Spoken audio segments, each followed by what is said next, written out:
PG welcome you in PG point. तो आज के सेशन में जो हम पढ़ने जा रहे हैं वो आपका CSEMU से अगर आप पढ़ाई कर रहे हैं अपनी, तो ये आपके पेपर 3 के यूनिट 1 का तीसरा चैप्टर है। कौन सा पेपर आपका भैया? पेपर 3 की बात कर रहे हैं हम, ठीक। तो ये पेपर आपके एग्जाम के पॉइंट ऑफ व्यू से मोस्ट इंपॉर्टेंट रहने वाला है, just because paper 1 and 2 are interlinked with each other, but paper 3 is something different in comparison to those question papers, okay. So in this chapter you all are going to read about the role of curriculum in effective teaching। यानी कि अगर जब भी आप अपने नन्हे मुन्ने छोटे से बच्चों को इनको पढ़ाने जा रहे होंगे तो इन बच्चों को पढ़ाने में करिकुलम का क्या रोल है, पाठ्यचर्या का क्या रोल है, इसके विषय में हम चर्चा कर रहे होंगे। अच्छा, पाठ्यचर्या क्या है ये हमने आपको यूनिट 1 के पहले चैप्टर डे 1 में ही बताया था, है ना। उस दिन हमने आपको पाठ्यचर्या, पाठ्य वस्तु, पाठ्यक्रम सब में डिफरेंशिएशन भी करके बताया हुआ था कि क्या अलगाव है, यानी कि क्या सब एक दूसरे से चीज़ें अलग हैं, कैसे अलग हैं, ठीक। तो अब हम आपको ये बता दें कि जैसा कि आपने हमारे साथ में अभी तक जो चीज़ें पढ़ी हैं उसके अंतर्गत हमने आपको बहुत बार समझाया कि जो ये शिक्षा है, जो ये एजुकेशन प्रोसेस है, इसमें 3 ही लोग सबसे ज़्यादा इंपॉर्टेंट रोल प्ले करते हैं। एक तो आपका स्टूडेंट यानी कि शिक्षार्थी, दूसरा आपका टीचर यानी कि शिक्षक, और तीसरा one of the most important is your curriculum यानी कि पाठ्यचर्या। इन तीनों में से अगर कोई भी एक चीज़ एब्सेंस है तो ये मान के चलिए जो शिक्षा के उद्देश्य हैं, जो एम ऑफ एजुकेशन है ना, जो शिक्षा के उद्देश्य हैं, इनको हम प्राप्त नहीं कर सकते हैं, है ना। इसलिए अगर हमें शिक्षा के उद्देश्यों को प्राप्त करना है तो उसके लिए शिक्षक का होना, अभ्यर्थी का होना और एक अच्छी पाठ्यवस्तु का होना बहुत ज़रूरी है। पाठ्यवस्तु को दिन पर दिन आप देखते हैं उनमें बदलाव आ रहे हैं। आज NEP 2020 के तहत कितने बदलाव किए गए, क्यों? ताकि जो हमारे शिक्षण प्रक्रिया है उसमें सुधार लाया जा सके और जो हमारी शिक्षा के प्रति उद्देश्य हैं उसको हम जल्द से जल्द प्राप्त कर सकें, ठीक है। अब पाठ्यचर्या का क्या रोल होता है, यानी कि जब भी आप पढ़ा रहे होते हैं एज अ टीचर, भाई आप भी अब तो 4th सेमेस्टर में, तो आप तो टीचर ही हैं, भाभी को क्या ही लगाना। Now you are a teacher because your training is be completed, है ना। तो एक टीचर के लिए उसका करिकुलम कितना ज़्यादा इम्पोर्टेंट होता है पढ़ाने के दौरान, टीचिंग के दौरान, ये हम आपको इस विषय में आज इस लेसन में पढ़ाने वाले हैं। होप्स हो कि आप भूमिका के रूप में समझ गए होंगे कि क्या किससे चीज़ें पढ़नी है। अगर आप हमारे चैनल पर नए हैं तो it's my humble request from you all कि चैनल को सब्सक्राइब करके बेल आइकन प्रेस कर दीजिएगा। और अभी तक अगर आप हमारे टेलीग्राम चैनल से नहीं जुड़े हैं तो पीजी पॉइंट के नाम से हमारा टेलीग्राम चैनल है, लिंक डिस्क्रिप्शन में मिल जाएगा, ज़रूर जुड़ जाइएगा। इसके साथ में पीजी पॉइंट ऑफिशियल जैसे ही आप सर्च करेंगे इंस्टाग्राम पे, आपको हमारा इंस्टाग्राम अकाउंट मिल जाएगा जहाँ पर आप अपनी सारे डाउट, सारे क्वेश्चंस पूछ सकते हैं। उसके अलावा इसी ही सब्जेक्ट के 650 से ज़्यादा MCQs, लगभग 700 MCQs आपको पीजी पॉइंट ऐप पर प्रोवाइड किए जा चुके हैं। आप ई नोट्स के सेक्शन में जा कर के ले सकते हैं और यहाँ पर आप क्लास लो, वहाँ पर आप MCQs की प्रैक्टिस करिए, है ना। और बहुत ज़्यादा अगर एग्ज़ाम के मोड के विषय में हम कहें तो 99 पॉइंट जितने 9 आप लगा पाओ उतने 9% आपका एग्ज़ाम मोड ऑब्जेक्टिव ही रहने वाला है, ऐसा हमारा अपना मानना है। और हमारा ही नहीं, अभी तो आप अगर और भी जगह अपने कॉलेज और अपने जो भी आपके लिंक्स हो उनसे अगर आप पूछेंगे तो आपको यही बताएंगे कि जो सम सेमेस्टर हैं वो यूनिवर्सिटी की तरफ से ऐसा बहुत बार कहा गया है कि ऑब्जेक्टिव होने हैं, ना।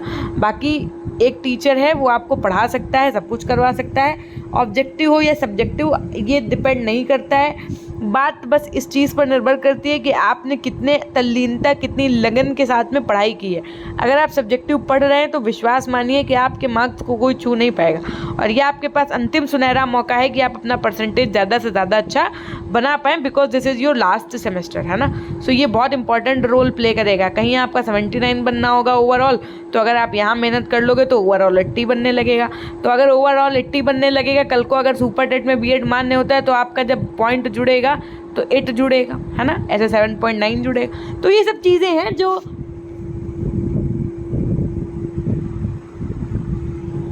आगे चल के आपकी भूमिकाएं अच्छी निभाएंगी और आगे चल के आपको कहीं ना कहीं हमारी याद भी आएगी कि मैम कहा करती थी कि B.Ed में अच्छे से पढ़ लो, है ना।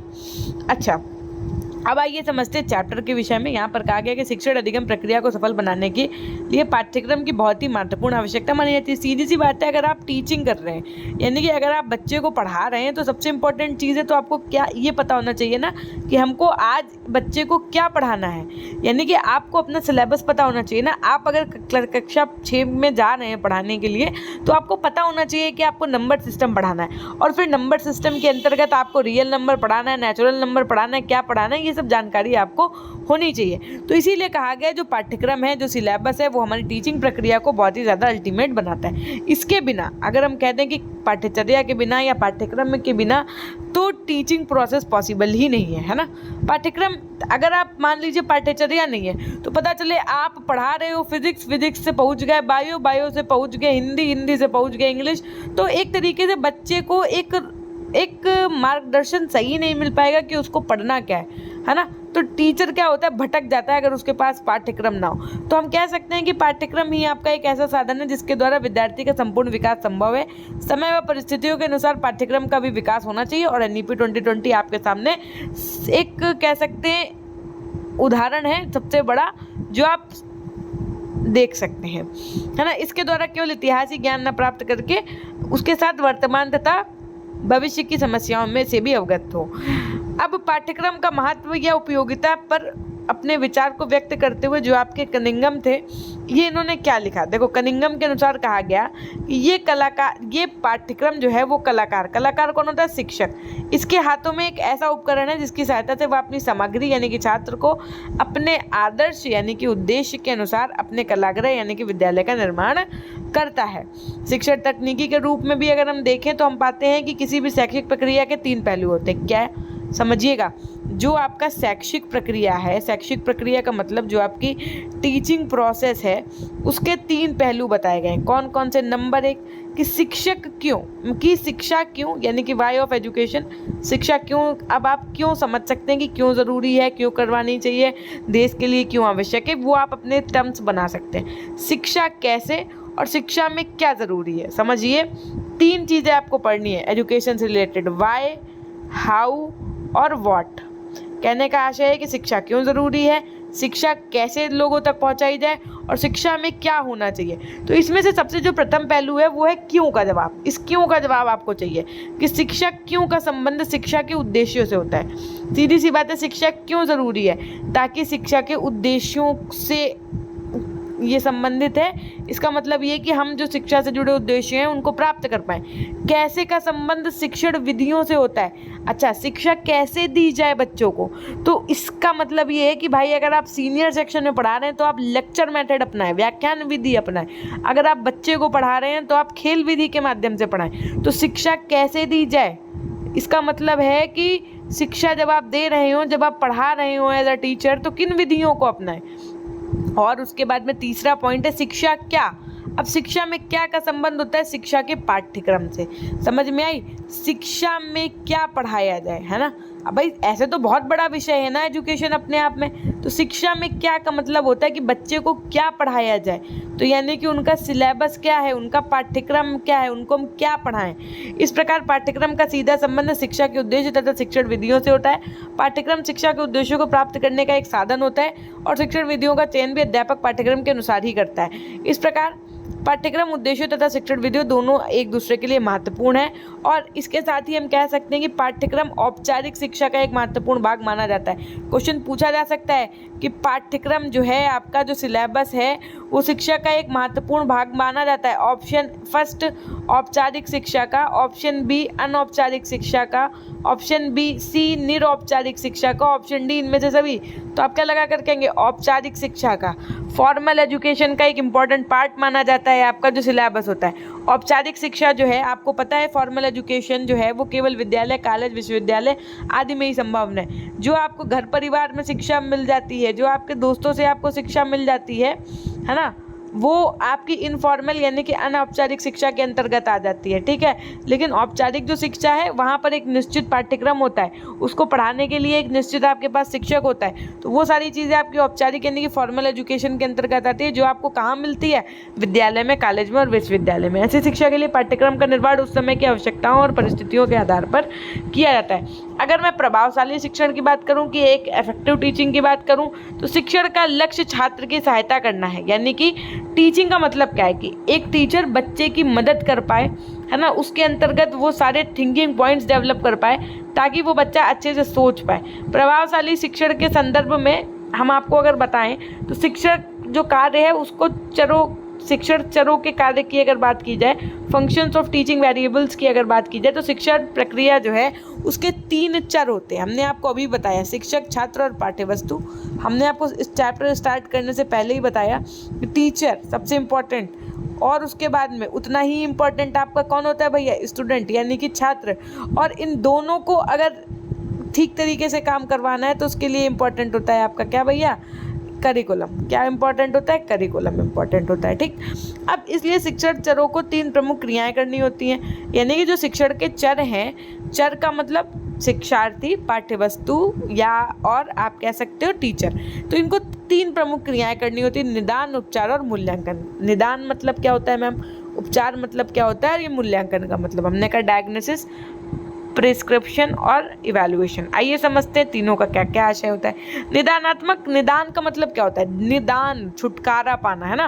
प्रभावशाली शिक्षण हेतु शिक्षक सर्वप्रथम निदानात्मक कार्य करता है। इसके अंतर्गत शिक्षा ये निर्णय लेता है कि शिक्षण उद्देश्यों को प्राप्ति के लिए शिक्षार्थी का पूर्व व्यवहार कैसा होना चाहिए, अर्थात उसमें किस प्रकार की योग्यता एवं कौशल होने चाहिए जिसमें वह नवीन ज्ञान को सीख सके। इसके लिए शिक्षार्थी के साथ साथ विषय वस्तु को भी ध्यान में रखना होता है। इस प्रकार शिक्षक शिक्षार्थी के पूर्व व्यवहार को निर्धारित करता है तथा पाठ्य वस्तु के अवयवों का विश्लेषण करके क्रमबद्ध रूप में व्यवस्थित करता है। शिक्षण की समस्याओं का विश्लेषण करना, यानी कि जैसे मान लीजिए बच्चे को आप पढ़ा रहे हैं, है ना, आपको टीचिंग विजुअल एड्स की, ऑडियो विजुअल एड्स की आवश्यकता है, लेकिन वो विद्यालय परिसर में उपलब्धि नहीं है, तो ये क्या है, एक प्रकार की समस्या ही तो है। तो टीचिंग जो प्रॉब्लम्स हैं उनका एनालिसिस करना, शिक्षार्थियों के पूर्व व्यवहार का निर्धारण करना, व्यक्तिगत भिन्नता की जानकारी करना। भाई आपकी कक्षा में ऐसा तो नहीं है ना कि सारे बच्चे एक ही तरीके का व्यवहार करेंगे, सबके अपने अपने क्या होंगे भैया, इंडिविजुअल डिफरेंसेस होंगे। कार्य का विश्लेषण करना, यानी कि जो आप बच्चों से कार्य करवा रहे हैं या आप जो बच्चों के लिए कार्य कर रहे हैं वो क्या सही है, सही दिशा में हो रहा है या नहीं हो रहा है। अधिगम स्वरूप की दृष्टि से पाठ्यवस्तु का विश्लेषण करना, यानी कि जो बच्चे को आप कंटेंट पढ़ा रहे हो, आप इस चीज़ को आप ऐसे ही समझ लो कि हम आपको जैसे पेपर 1 में 1300 MCQs दिए हैं, है ना, तो ये क्या है, ये हमने एनालिसिस किया है ना, कि ये हमारी पाठ्यवस्तु है बीएड वालों के लिए, कि जो हम अपना आपको पूरा पेड कोर्स दे रहे हैं उसमें ये हमारी एनालिसिस है कि हम आपको इतने अच्छे से ये चीज़ें प्रोवाइड कर पाएँ कि आपके अच्छे से अच्छे परसेंटेज आ जाए, ताकि भाई आप भी कल को अपने जूनियर से बताएंगे जा करके कि नहीं हमने अपना बीएड इस चैनल से किया है और कहीं ना कहीं हमें सफलता मिली है, आज हमारे इतने परसेंटेज है। या हो सकता है आपकी 2 साल बाद, साल भर बाद, 3 साल बाद आपकी जॉब लग जाए। जब आपकी जॉब लग जाए तब आपको कहीं ना कहीं याद आए कि हाँ हमने बीएड की पढ़ाई अंतिम समय में मैडम के चैनल से की थी, है ना। तो कहीं ना कहीं ये जो चीज़ें हैं, इन सब चीज़ों का एनालिसिस एक टीचर को करना चाहिए कि वो क्या पढ़ा रहा है। हम आपको जो पढ़ा रहे हैं, आपको पढ़ाने से पहले हम उस पर एनालिसिस करके आते हैं, ऐसे ही नहीं चले आते हैं। एक क्लास को करने के लिए भी अपने टीचर को अपना माइंड सेटअप करना पड़ता है। शिक्षार्थी जो होता है वो क्या होता है, आश्रित चर होता है। आपसे क्वेश्चन पूछा जा सकता है इनमें से आश्रित चर है, ऑप्शन है शिक्षक, ऑप्शन बी पाठ्यवस्तु, ऑप्शन सी शिक्षार्थी, ऑप्शन डी इनमें से सभी। तो आप क्या लगा करके आएंगे, शिक्षार्थी। क्यों, स्टूडेंट जो होता है, आश्रित का मतलब होता है डिपेंडेंट।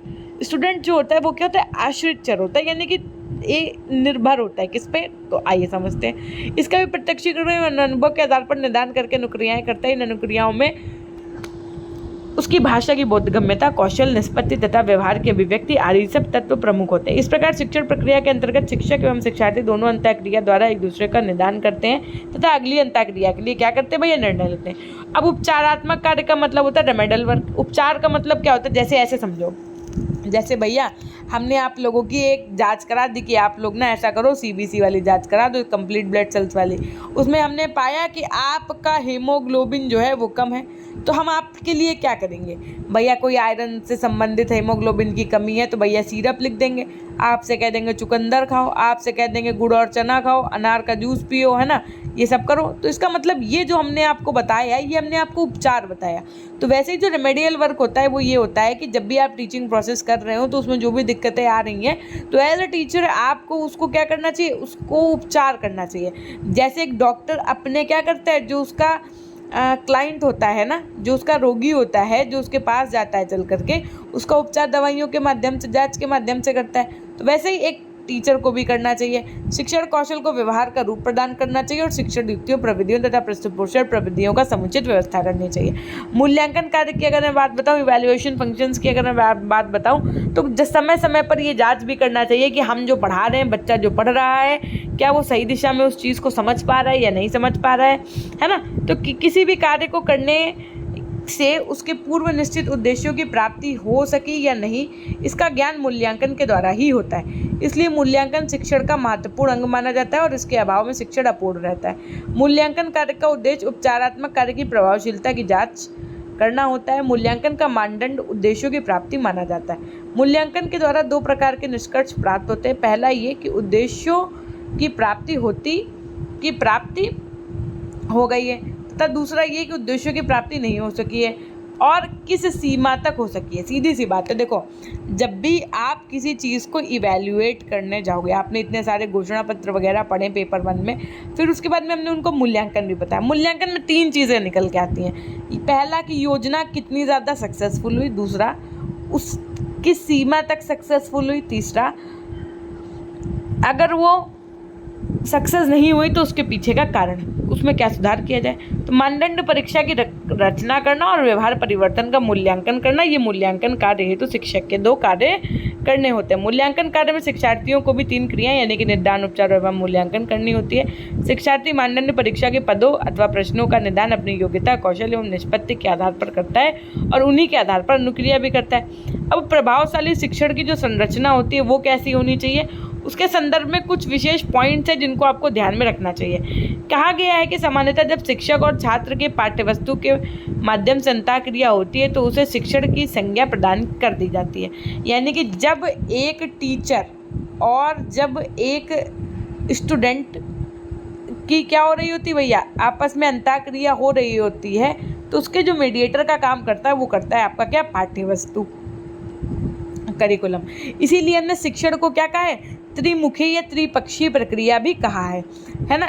एक प्रभावशाली शिक्षण वो होता है जिसमें छात्रों के सभी पक्षों का समुचित विकास हो सके। समुचित का मतलब यहाँ पर आप सर्वांगीण विकास से भी लगा सकते हैं कि जब भी आप पढ़ा रहे हो तो बच्चे का कैसा विकास हो भैया, सर्वांगीण विकास हो। तो इस दृष्टि से भी शिक्षण त्रिपक्षीय प्रक्रिया कहलाती है और इसकी संरचना के 3 प्रमुख पक्ष होते हैं। कौन कौन से पक्ष होते हैं 3 प्रमुख, तो पहला होता है शिक्षण में संकेत एवं चिन्ह।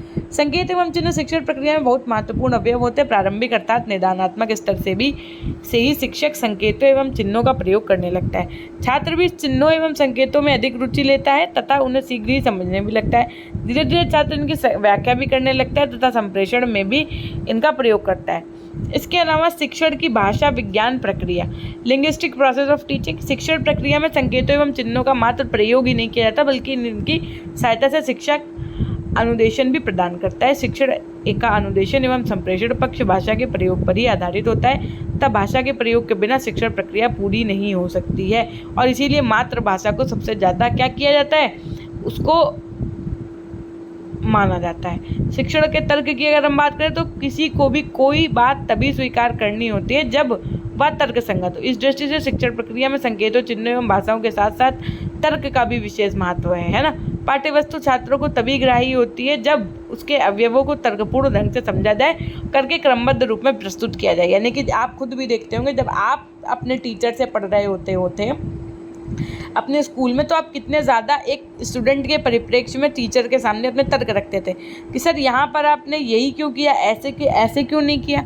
है ना। सर आपने यहाँ पर आपने 22/7 क्यों लिखा, 3.14 पाई की वैल्यू क्यों नहीं लिखी। ऐसे करके आप भी बहुत सारे क्वेश्चंस किया करते थे।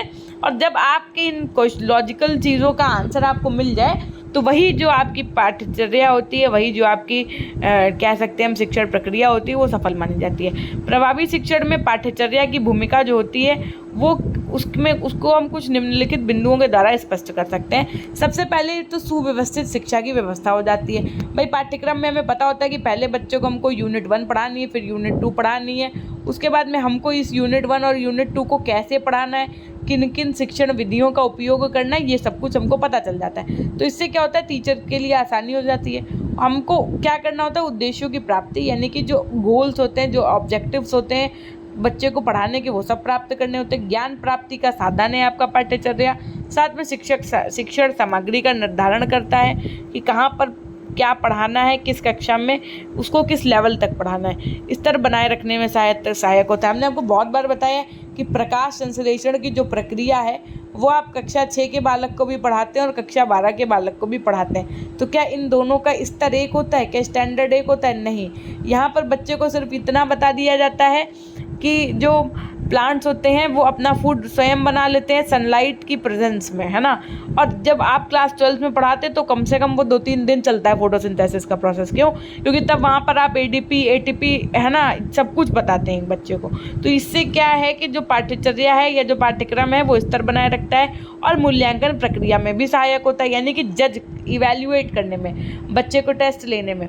लोकतांत्रिक मूल्यों का विकास करता है, साथ में आवश्यकताओं की पूर्ति भी करता है। पाठ्य पुस्तकों के निर्माण में सहायक होता है, शिक्षण विधियों के चयन में सहायक होता है। शिक्षण विधि का हम आपको बार बार वही चीज़ बता रहे हैं ना कि आप छोटे बच्चों को किस विधि के माध्यम से पढ़ाओगे, बड़े बच्चों को अलग विधि के माध्यम से पढ़ाओगे। समय और शक्ति की बचत करता है। हमें पता है कि हमें इतना सिलेबस क्वार्टरली में पढ़ाना है। अब आप देखिए पहले क्या चल रहा था बच्चों के में, क्वार्टरली, हाफ ईयरली और एनुअल चलता था, लेकिन अब ऐसा नहीं है। अब टर्म 1 चलता है इन लोगों के में, टर्म 2 चलता है, इस तरीके की चीज़ें चलने लगी हैं, है ना। तो कहीं ना कहीं हमें ये पता होता है कि बच्चे को कितना सिलेबस का किस टर्म में पढ़ाना है और उससे संबंधित उसको इवैल्यूएट करना है। शिक्षकों के लिए भी एक प्रकार का मापदंड है और निरंतर अनुभवों का विकास होता रहता है। साथ में विभिन्न विषयों के बारे में बच्चों को प्राप्त ज्ञान होता रहता है। इसके रिगार्डिंग कह सकते हैं कि इस प्रकार शिक्षण अधिगम प्रक्रिया में पाठ्यचर्या का बहुत ही महत्वपूर्ण स्थान होता है और इसके बिना शिक्षण अधिगम प्रक्रिया की कल्पना भी नहीं की जा सकती है। यानी कि जो बच्चा सीख रहा है, जो टीचर पढ़ा रहा है, वो बिना पाठ्यचर्या के हम कर ही नहीं सकते हैं। ये जो आज इतने बड़े बड़े स्कूल चल रहे हैं, इतने बड़े बड़े यूनिवर्सिटी कॉलेज सब चल रहे हैं, सो इन तीनों के दम पर चल रहे हैं। किसके किसके? पाठ्यचर्या भी, शिक्षक भी और शिक्षार्थी, इन तीनों के दम पे चल रहे हैं। इनमें से कोई अगर एक भी चीज़ मिसिंग है ना तो वो फिर चीज़ें खराब हो जाएंगी वहाँ से। और ना ही शिक्षा के उद्देश्यों की प्राप्ति कर सकते हैं हम पाठ्यचर्या के बिना। शैक्षिक उद्देश्यों की प्राप्ति पाठ्यचर्या के द्वारा ही संभव है। इसके साथ साथ पाठ्यचर्या जो होता है वो विद्यार्थियों के संपूर्ण विकास, लोकतांत्रिक मूल्यों का विकास, ज्ञान प्राप्ति, आवश्यकताओं की पूर्ति, शिक्षण विधियों का चयन, उत्तम नागरिकता का विकास और शोध कार्य को प्रोत्साहित करने आदि के विकास में बहुत ही महत्वपूर्ण भूमिका निभाता है। पाठ्यचर्या के द्वारा ही विद्यार्थी, समाज व राष्ट्र का विकास होता है। ठीक, आपको इतनी बात होप्सो की समझ में आ गई होगी कि पाठ्यचर्या का टीचिंग में क्या रोल होता है। यानी कि जब एक टीचर पढ़ा रहा होता है प्रभावी तरीके से तो उसकी जो शिक्षण प्रक्रिया है उसमें पाठ्यचर्या के करिकुलम की क्या भूमिका होती है, ये आपने बहुत अच्छे से उनके घटकों के माध्यम से समझ लिया है। अब जो नेक्स्ट चैप्टर है वो इस यूनिट का लास्ट चैप्टर है, जिसके अंतर्गत आपको ये सिखाया जाएगा। अभी तो आपने देखा कि पढ़ाने के दौरान पाठ्यचर्या की क्या भूमिका है, अब आप देखेंगे कि पाठ्यचर्या विकास में शिक्षक की क्या भूमिका है। यानी कि जब करिकुलम का निर्माण हो रहा होता है, डेवलपमेंट हो रहा होता है, या हम कह सकते हैं कि जब हम बच्चे को पढ़ा रहे होते हैं तो उसमें एक शिक्षक की क्या भूमिका होती है। ये बहुत इंपॉर्टेंट पॉइंट है कि क्योंकि आप एक टीचर अब बन चुके हैं या बनने वाले हैं या कुछ दिनों के बाद बन जाएंगे, तो एक टीचर के पॉइंट ऑफ व्यू से करिकुलम कितना इम्पोर्टेंट है ये जानना बहुत ज़रूरी है। इसको आप इसलिए नहीं पढ़ो कि आपके पेपर में आएगा, बल्कि इसलिए पढ़ो कि आप अपने आप को क्या कर पा रहे हो, अपने आप को आप और ज़्यादा अच्छे से स्किलफुल बना पा रहे हो, अपने आप को और ज़्यादा अच्छे से निखार पा रहे हो। इस बेसिस से पढ़ो, है ना, तो आप चीज़ें और अच्छे से सीख जाओगे। तो ये बहुत जल्दी, बस कल ही भर में आपका हम ये 4th चैप्टर कंप्लीट कर देंगे और उसके बाद में जैसे ये 4th चैप्टर कंप्लीट हो जाएगा तो सीधे टेस्ट लेंगे। किसका भैया टेस्ट लेंगे मैम? तो हमने कहा कि जैसे यूनिट 1 के अंतर्गत हमने आपको 4 चैप्टर पढ़ाए हैं, ठीक है, तो इन चारों चैप्टर्स का टेस्ट लेंगे। कम से कम कोशिश करेंगे 15-15 क्वेश्चन हर एक चैप्टर से उठा लें, ताकि लगभग 50 क्वेश्चंस के MCQs आपका यूनिट 1 का हम पूरा टेस्ट ले पाएँ। तो कल जब हम आपको ये कंप्लीट करा देंगे यूनिट 1 का 4th चैप्टर, तब हम आपका पूरा टेस्ट ले लेंगे, है ना। तो इस तरीके से आपको यूनिट 1 पेपर 3 की कंप्लीट हो जाएगी। इस पेपर के अंतर्गत आपको 4 यूनिट पढ़ानी है, तो बहुत पढ़नी है और मुझे पढ़ानी है, लेकिन आपको इतना ज़्यादा लोड लेने की आवश्यकता नहीं है। धीरे धीरे करके मेरे आप ये विश्वास मानिए चैनल का कि आपको पूरा कंप्लीट करवाया जाएगा। पेपर 1, 2 और पेपर 3 जो आपका मोस्ट इम्पॉर्टेंट है, हमने क्या कहा, जो आपका मोस्ट इम्पॉर्टेंट है पेपर 1, पेपर 2 और पेपर 3। पेपर 4 एक्चुअल में ऑप्शनल है, उसमें किसी किसी के यहाँ चल रहा होगा शैक्षिक मूल्यांकन वाला, किसी किसी के यहाँ चल रहा होगा योगा वाला। यदि समय मिलता है तो हम आपको योगा वाला चैप्टर पढ़ाएंगे, लेकिन पहले हमारी जो प्रायोरिटी है वो है पेपर 1, 2 और पेपर 3। पेपर 1 की 3 यूनिट्स ऑलमोस्ट कंप्लीट हो चुकी है, 4th यूनिट शुरू हो गई है। पेपर 3 की आपके कल 1 यूनिट कंप्लीट हो जाएगी। जैसे ही पेपर 1 कंप्लीट हो जाएगा, पेपर 2 आपका मैं शुरू कर दूंगी, है ना, क्योंकि ये दोनों इंटरलिंक्ड है। इसके अलावा हम आपसे बस बार बार हम आपको कंटेंट नहीं दिखाना चाहेंगे, आपने खुद ही देख लिया होगा। बस आपसे इतना कहना चाहेंगे कि अगर आपने PG पॉइंट ऐप नहीं इंस्टॉल किया तो इंस्टॉल कर लीजिएगा। वहाँ पर आप जैसे आपने आज हमसे ये वाला चैप्टर पढ़ा, ठीक है, तो इस चैप्टर से संबंधित या इस यूनिट से संबंधित जितने भी MCQs हैं वो आप खुद लगाइए। आप अंदाज़ा लगा सकते हैं एक एक यूनिट में कम से कम 200-200 प्रश्न हैं, है ना। और उसके बाद में जो आप सोचो कि जो हम यहाँ यूट्यूब पे क्वेश्चन कराएंगे वो वहाँ पर हैं, तो वो अलग हैं। यूट्यूब पे जो कराएंगे वो अलग हैं, जो हम क्वेश्चन आपको यहाँ कराएंगे, है ना, वो भी इम्पोर्टेंट है। जो हम क्वेश्चन आपको वहाँ कराएंगे वहाँ पर दिए वो भी मोस्ट इम्पॉर्टेंट है। तो आप इनका अपना ले लीजिए, जो भी अपना पेड नोट्स वगैरह है, अपना पढ़ाई करते रहिए, ठीक है। कोई इतना ज़्यादा नहीं है, लास्ट सेमेस्टर है, अच्छे से पढ़ लो, अच्छे से परसेंटेज बना लो, यही आपके आगे काम आएंगे, है ना। हमारी Instagram ID PG point official के नाम से, कहीं कोई दिक्कत है तो वहाँ मैसेज करो। अगर इंस्टाग्राम नहीं चलाते हो तब भी कोई दिक्कत आ रही है तो आप हमें pgpoint100@gmail.com पे मैसेज करो, वहाँ रिप्लाई मिलेगा। और हमारे टेलीग्राम चैनल PG पॉइंट से भी जुड़ सकते हैं आप, वहाँ पर हमने आपको सीटेट के प्रीवियस ईयर पेपर वगैरह प्रोवाइड कर रखे हैं, फाइल्स के सेक्शन में चेक कर सकते हैं। ये थी एक छोटी सी जानकारी। होप्स हो कि क्लास अच्छी लगी होगी। क्लास अच्छी लगी है तो कमेंट सेक्शन में कमेंट करना तथा वीडियो को लाइक करना और अपने कॉलेज वगैरह ग्रुप में शेयर करना नहीं भूलिएगा। अगर चैनल पर नए तो सब्सक्राइब ज़रूर से ज़रूर कर लीजिएगा। It's my humble request from you all. मिलते हैं हम आपसे नेक्स्ट क्लास के माध्यम से, तब तक के लिए अपना ध्यान रखिएगा। हमेशा खुश रहिए, मुस्कुराते रहिए, कभी अपने लिए तो कभी अपनों के लिए। Till then take care, bye bye, love you all, love you my dear class. अपना ध्यान रखिएगा।